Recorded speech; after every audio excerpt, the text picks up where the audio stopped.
Paisley, the hometown of the famous pattern worn even by Beatles.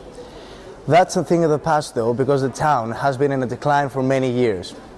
Paisley 2021 is a program for the regeneration of the town, which is part of the nomination for the UK City of Culture. For the people that might not know, would you mind explaining what the UK City of Culture program is and what offers to the winner? Okay, what City of Culture is, it's a national programme. It's awarded by the UK government to a place within the UK that wants to use its cultural assets as the basis for a regeneration programme. And that regeneration programme can be about its communities, it can be about its places, but it can be physical, it can be about its heritage, but it has to bring benefits to the town through its economy and its tourism and its visitors and its profile. In a scale from 1 to 10, how ready in your opinion Paisley is at the moment and why? That's an interesting question because I think we've got huge potential. But we know that there are certain areas that we've really got to work on. And to be able to host a programme like this, which is a year-long festival and programme of really exciting and interesting artistic and cultural events, we know we've got a lot of things to put in place to be able to do that. And that includes our venues, that includes our streets and the spaces within them, and the capacity of our organisations and our production companies to be able to deliver all of that. So we know what we have to do. We can programme that because we're planning for 2021, and as we're in 2016 here, we've got a little bit of time to do it.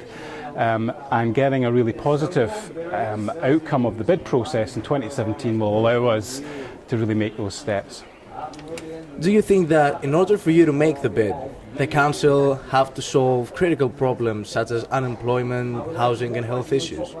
I mean, that's one of the real powerful arguments for why we should be the City of Culture, because we have to make changes and differences to our place, and that's the real motivating factor for us here, that we know we have these issues to tackle within Paisley.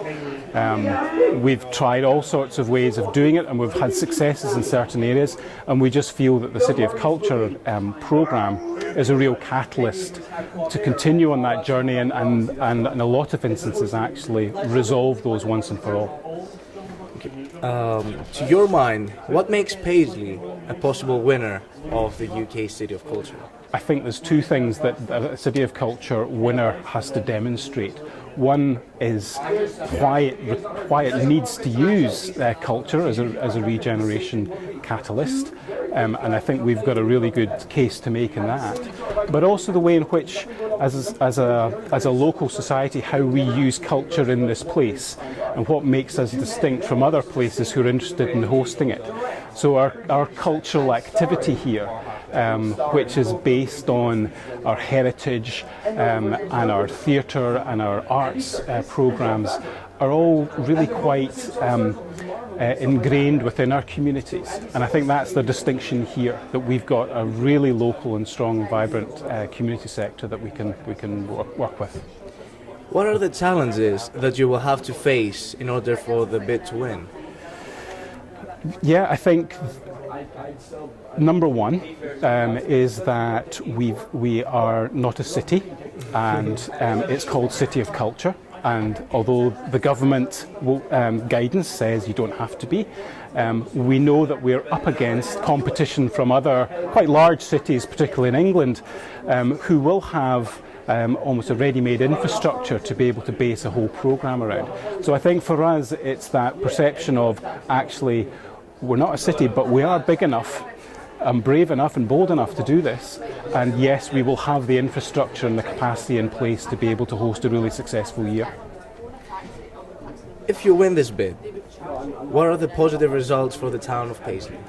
Oh, I think there are multiple ones. I think there are huge benefits for people's perception of the town, both within our own communities and externally to do it, which itself will drive interest from visitors and people to come and visit the town and explore its great heritage, which is truly outstanding. So I think from that will then arise some economic benefits, some benefits for our high street in terms of new types of function of the high street or retailers that are present there.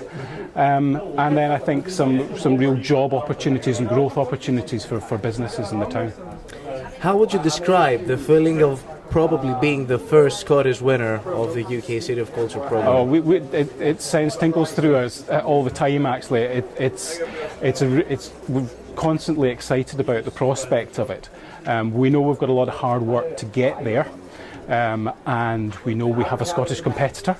So, number one is to sort of make the case of being the most, the best Scottish bid, and then we'll get into the stages of the competition where we're up against some of the other English cities, and it's going to be really exciting and really interesting. Do you feel like the people of Paisley, or bodies as they're called, are getting behind this bid? I think we are. I mean, we reached 2021 Twitter followers just over the weekend there. So the social media thing is really helping us, really building a head of steam.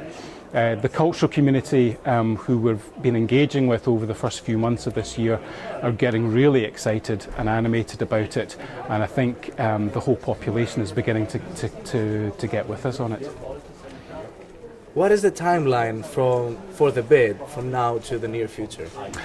Timeline for the bid is that this year is our development phase. We have to formally register our interest with the Department for Culture, Media and Sport at the beginning of next year and submit our first Stage 1 bid in April. They then go through an assessment and shortlisting process, and we would hope to be shortlisted and to then submit a second phase of a bid in September next year. We get to pitch. If we're successful, we get to pitch to the UK judging panel. That all takes place in Hull, which will be hosting the UK City of Culture next year, and we will know the result in November next year. What gave you the spark to work on the bid team for Paisley 2021? I'm one of the people who came up with the idea that we should maybe do this. I was working in the last couple of years on a regeneration strategy for Paisley, and particularly for its town centre, and in particular looking at the heritage assets of the town, the listed buildings, the museum collections, the people within the cultural and productive community of the town. And there was a realisation there that what Paisley had in terms of its assets were truly of international credibility, and really gave us a building block for being able to really draw together a really compelling bid for something like UK City of Culture. And seeing what other places had done, places like Londonderry and Derry and Hull, what they're currently doing, it just felt absolutely the right thing for us to do. So I'm really delighted to be working now on the bid, having had the initial thoughts about what it could potentially do for the town. So for your bid, are you inspired by previous winners of the UK City? Oh, I mean, I think the whole programme of culturally led regeneration has been really interesting. The history of it has been really interesting. Glasgow did tremendous things in 1990 when it was the European capital of culture. And from that, the whole interest of using culture as a spark for regeneration has been really, really interested and well received across the country. Liverpool did great things in 2008, and it was from that Liverpool experience that the UK government decided that there should be a quadrennial UK Capital of Culture programme as well. And Derry and Londonderry in Northern Ireland, who were the first host, did tremendous things in terms of their community cohesion, in terms of their visitor profile and the aspirations of their communities. And I think from that you can't help getting excited and inspired by these types of stories.